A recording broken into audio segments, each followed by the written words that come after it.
Hello students, very good morning to all of you.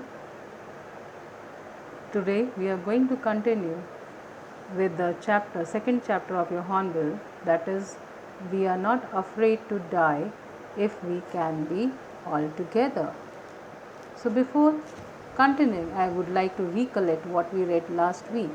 We read in the chapter that how the narrator Gordon Cook and his wife planned a voyage around the world just like famous Captain James Cook, who and they wanted to duplicate the round made by him around. They wanted to go on a voyage.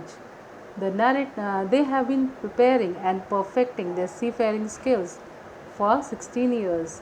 They got the ship, which was 23 meters long and weighed 30 tons wooden hulled, named Wave Walker. They tested the ship in the rough weather for months.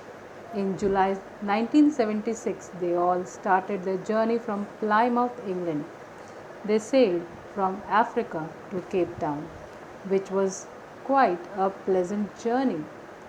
Before heading east, the narrator hired two crewmen named Larry Vigil and Herb Sigler to help them tackle one of the roughest sea, that is, the southern Indian Ocean. They encountered strong and alarming waves during the second day. By December 25, they all managed to reach 35,000 kilometers east of Cape Town. The family somehow managed to surpass the bad weather and celebrates Christmas together. The weather changes for worse, and on January 2, the big waves hit them. They tried to slow down the ship by dropping the storm jib and hit a heavy mooring rope in a loop across the stern, but it didn't help much. They carried their life raft drill, attached lifelines, donned their life jackets and oilskins. Later in the evening, a vertical and huge wave struck the ship, and the narrator was overthrown from the ship. He accepts his approaching death and started losing consciousness. When the ship was about to overturn, a huge wave hit again and turned it right back. He suffered, the narrator Gordon Cook suffered injuries in ribs and mouth.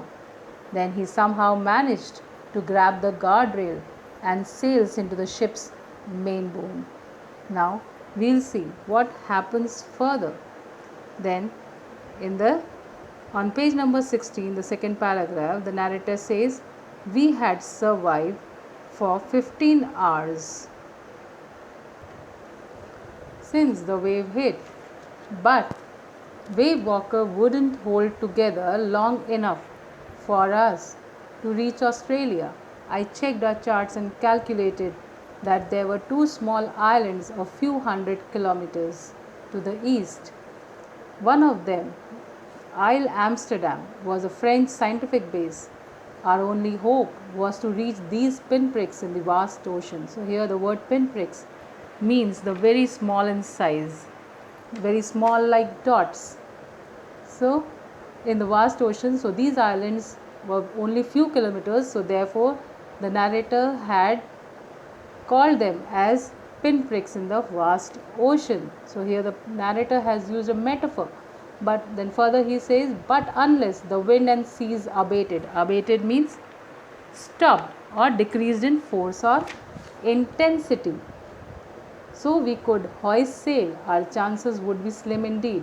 The great wave had put our auxiliary engine, auxiliary means the supporting engine, that is the secondary engine, so auxiliary engine out of action. Here the narrator wants to say that the water level was under control by the morning of January 3. So all of them took 2 hours rest in rotation, but there still was leak somewhere below the water line.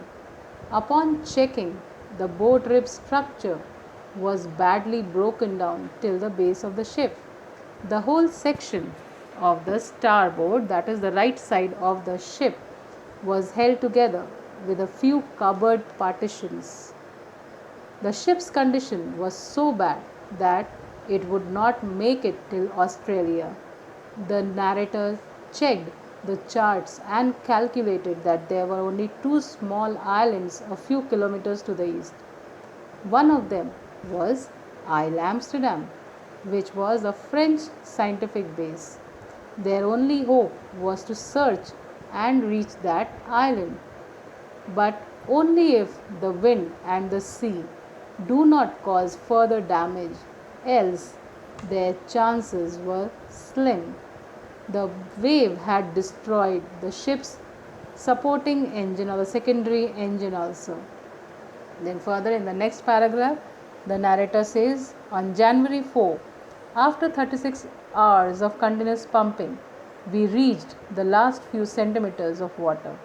Now we had only to keep pace with the water still coming in. We could not set any sail on the mainmast. Pressure on the rigging would simply pull the damaged section of the hull apart. So we hoisted the storm jib and headed for where I thought the two islands were.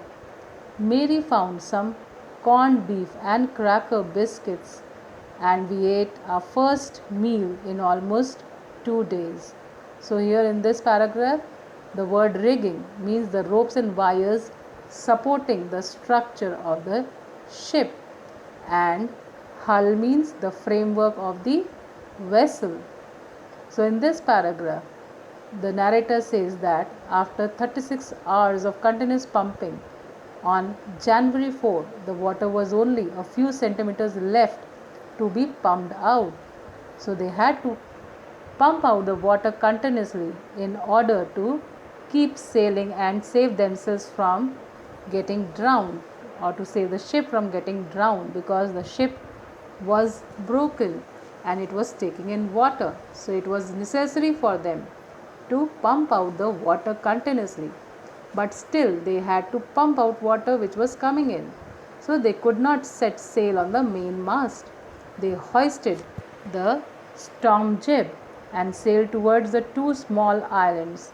They had their first meal in 2 days. They had not eaten anything from past 2 days, as they did not have time. They all were busy pumping out water from the ship, and they had their meal with corned beef and cracker biscuits, which was found by Mary. Then in the next paragraph, the narrator says, but our respite was short lived. Respite means the period of rest was short lived. At 4 pm, black clouds again building up behind us within the hour. The wind was back to 40 knots and the seas were getting higher.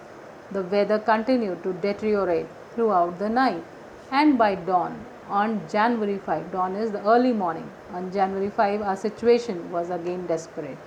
So in this paragraph the narrator says that their resting period, because they thought that they could rest for a while, but it was short lived, as black clouds were there in the sky. They built up around at 4 pm and the wind was now 40 knots. It was blowing very badly and the sea was getting higher. The weather got worse, and by the early morning of January 5, the situation was very bad. So, then in the next paragraph, the narrator says that, but Wave Walker rode out the storm, and by morning of January 6, with the wind easing means stopping or comforting, I tried to get a reading at the sextant. Sextant is the instrument to measure, used for measuring the angular distance between objects. So he just got the reading on the sextant back in the chart room. I worked on wind speeds, changes of course, drift and current in an effort to calculate our position. The best I could determine was that we were somewhere in 150,000 kilometers of ocean, looking for a 65-kilometer wide ocean. Then further he says, while I was thinking, Sue, moving painfully, joined me. The left side of her head was now very swollen and her blackened eyes narrowed to slits. She gave me a card she had made.